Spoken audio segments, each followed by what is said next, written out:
자, 여러분, 59번 문제는 두 번째 줄 끝에 보시면 질병 발생의 결정인자라고 했죠. 자, 2회 체크업입니다. 59번 질병 발생의 결정인자라고 그랬죠. 그러면 질병 발생의 결정인자는 여기 화면을 한번 보시면은 뭐가 있었습니까? 세 가지가 있었죠. 이거는 감염병 발생에서도 마찬가지야. 그래서 질병, 감염병 발생을 하려면 가장 주인공 누가 있어야 된다? 병의 원인이 되는 녀석이 있어야 되겠죠. 그거를 뭐라 그래요? 병인이라고 하죠. 자, 병인은 다르게 말하면 병원체라고 생각하시면 됩니다.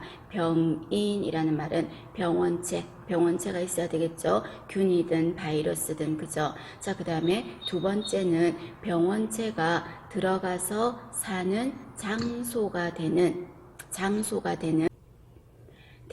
숙주가 있어야 되겠죠. 그래서 병원체가 들어가서 사는 숙주가 있어야 되겠죠. 그 다음에 병원체와 숙주가 있어도 장티푸스 같은 수인성 감염병은 계절에 상관은 없지만 어느 계절이라는 환경이 더 잘 생겨요? 여름.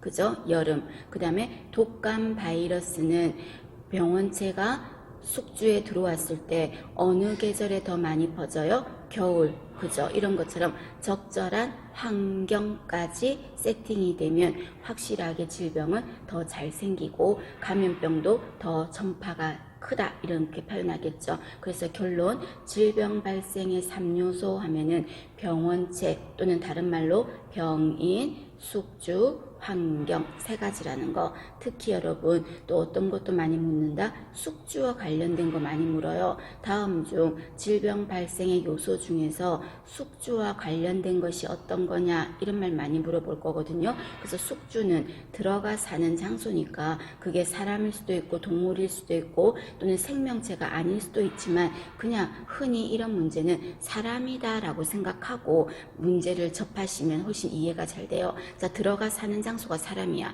근데 그 사람의 나이가 어떠냐에 따라서 더 잘생기고 또 덜 위험하고 이런 게 있을 수 있겠죠. 남자 여자냐에 따라서도 상관이 있겠죠.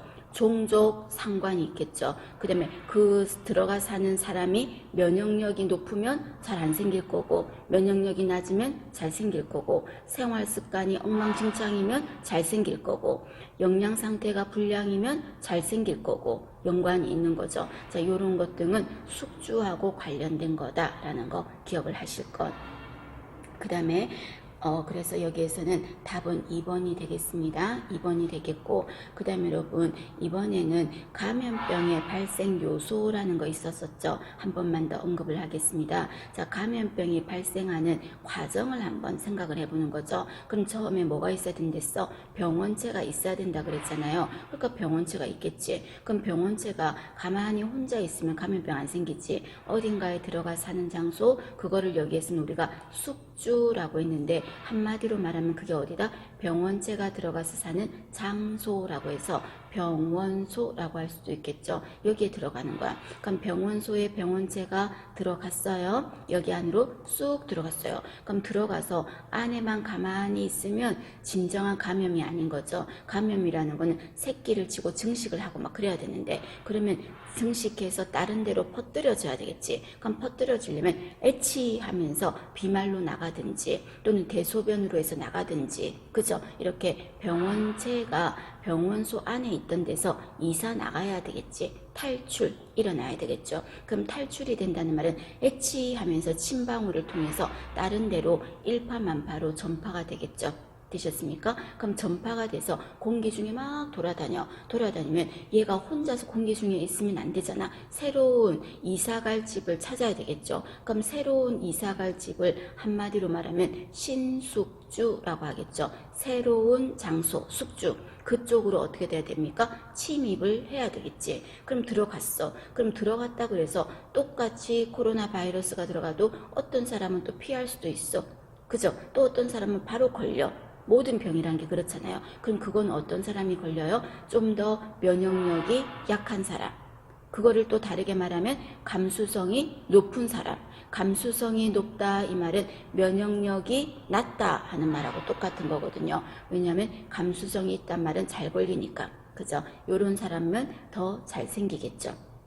새로운 숙주에 들어가서 다 걸리는 건 아니고 감수성이 있는 숙주가 감염병이 생기더라 그 말입니다. 되셨습니까? 그래서 여기에서 침입이라는 말과 그리고 여기에서 탈출이라는 말을 했었잖아요. 그래서 병원체를 가지고 있는 사람이 본인이 마스크를 꼈어요. 결핵 환자가 본인이 마스크를 꼈어요.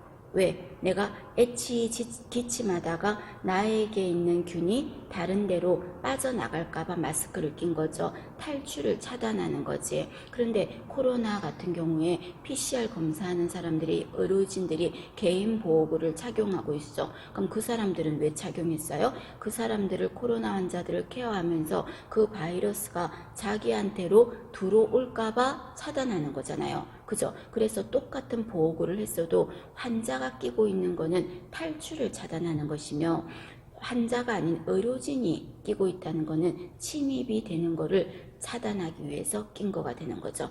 의미하시겠습니까? 그거 생각하시고. 그 다음에 밑에 보시면 많이 물었을 겁니다. 자, 감염병이 발생하기 전이에요.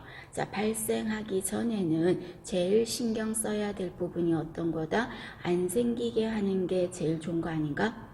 그죠? 생기기 전이니까. 그래서 이때는 예방에 초점을 둔다는 거. 그래서 예를 든다면 환경관리, 모기 없애고 쥐 없애고 이렇게 하는 거죠. 파리 없애고, 그리고 사람들한테 교육하고 물 끓여 마시고 손 씻고 이런 거 하고, 그 다음에 개인위생관리 본인들도 신경 쓰고, 전부 다 이게 몇 차 예방입니까? 1차 예방 아닙니까? 생기기 전에 하는 거니까. 그죠? 그래서 요런 거를 신경을 쓰는 거죠. 발생하기 전에는 어떤 거라고요? 예방에 힘쓰는 거예요. 그런데 이미 발생했어요. 그럼 이미 발생했으면 예방은 사실은 조금 지나갔잖아. 이미 생겼으니까. 그럼 그때는 빨리 이 단체에서 어떻게 해야 됩니까? 이 한 무리가 있다면 이 안에서 이미 발생했다고, 한 사람 누가 있다고, 또는 한 사람이 있을지 두 사람이 있을지 모르지만 몇 명이 있다고, 그럼 빨리 이 안에서 빨리 있는 사람을, 감염된 자 또는 균을 갖고 있는 자를 빨리 끄집어내야 되겠죠. 그거를 색출이라고 하겠죠. 그래서 색출하는 게 목적이 되는 거죠. 되셨습니까? 자, 그 다음에 세 번째, 감염병이 발생했을 때 우선 취할 일이 뭐냐? 자, 후, 시 이거를 발생 후, 발생 시 너무 그렇게 깊이 안 해도 돼. 거의 비슷한 의미예요. 같이 보셔도 돼요. 그럼 발생했으면 아까 말했잖아. 색출한다고. 감염자, 보균자 색출한다고. 거기에다가 접촉한 사람들도 좀 어떻게 하면 좋을까? 접촉한 사람들도 좀 떼놔야 되겠지. 이 사람이 걸린 건 아니지만 접촉한 사람들도 어떨지 모르니까 떼놓고, 그죠? 그런데 이 보기에서 발생을 했는데 예방접종을 한다 이러면은 약간 뒷북치는 거야. 좀 지나간 거예요. 되셨습니까? 그래서 이미 발생했을 때는 예방접종은 조금은 좀 지나간 사업이 되는 거죠. 그래서 예방접종 나오면 X 하셔야 돼. 예방접종은 어디서 들어가야 됐을까? 이게 들어간다면 여기에 들어갔어야 되겠죠. 발생 전에 하는 거예요. 여기에 개인위생, 예방접종 이런 게 들어갔어야 되겠죠. 발생하고 나서는 예방접종과는 상관이 있다 없다? 없다라는 거. 되셨습니까? 자, 그거 여러분 신경 잘 쓰시고요. 자, 그 다음에 요것도 하나 더 보시면요. 자, 이런 문제도 많이 보셨죠? 자, 결핵 같은 내용이에요, 여러분. 결핵 발병률이 높을 때 간호조무사는 어떻게 된다? 발병률이 높다는 말은 이미 생겼다는 거잖아요. 그럴 때는 균을 갖고 있는 자를 빨리 색출한다. 그죠? 색출한다. 그리고 접촉한 사람들 떼놓고 이런 거가 들어가겠죠.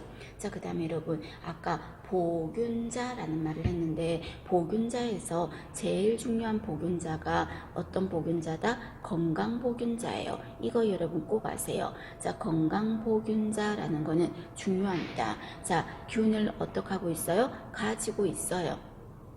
균을 가지고 있는데 증상이 없는 거예요. 증상이. 그 말은 균은 갖고 있으니까 다른 사람한테는 옮긴다 안 옮긴다? 옮긴다. 다른 사람한테 옮겨요. 근데 본인이 증상이 없다고. 만약에 본인이 증상이 있다면 다른 사람한테 옮기지 않게 본인 스스로도 조심하고 또 어떻게 합니까? 따로 떼놓기도 하겠고 그렇겠죠. 근데 이 사람은 자기가 너무 아무렇지도 않은 거야. 아무렇지도 않으니까 모르고 본인도 다니는 거예요. 그러다 보니까 이 사람이 찾아내기가 힘들어. 조금 전에 색출을 해야 된댔는데 색출하기가 너무 멀쩡하니까 이거 한마디로 여러분 바로 뭐라고 생각하면 되냐면 코로나 이 지금 시국에 무증상 감염자 있죠. 그거라고 생각하면 돼. 증상이 없는데 이미 감염은 된 거예요. 균을 갖고 있다고요. 그래서 병원체가 침입했으나 증상이 없어요. 그래서 건강한 자와 똑같아요. 그런데 결론은 뭐예요? 병원체를 배출하는 보균자예요. 그래서 문제에서 여러분 증상이 없고 이 말 들어갈 거야. 보균자 중 다음 중 이런 보균자가 무슨 보균자라고 하냐 이래 물을 거예요. 그러면 증상이 없고 이 말 들어갈 거야. 그런데 병원체를 배출하는 보균자다 이렇게 표현할 거예요. 여러분 너무 어렵게 안 할 거예요. 그럼 이렇게 증상은 없는데 병원체를 배출하는 보균자다 이렇게 말하면 건강보균자라고 하시면 됩니다. 그럼 이게 일명 증상을 드러내지 않는 무증상 감염자와 같은 의미라고 보시면 되니까 그런 사람들은 찾아내기가 어렵잖아요. 그래서 시험 문제에서 이 말이 꼭 나와주면 더 고맙겠죠. 감염병 관리상 가장 관리가 어렵다. 이 말이 나오면 건강보균자가 되겠습니다. 건강보균자 되셨습니까? 중요합니다, 여러분. 요거 알아두시죠.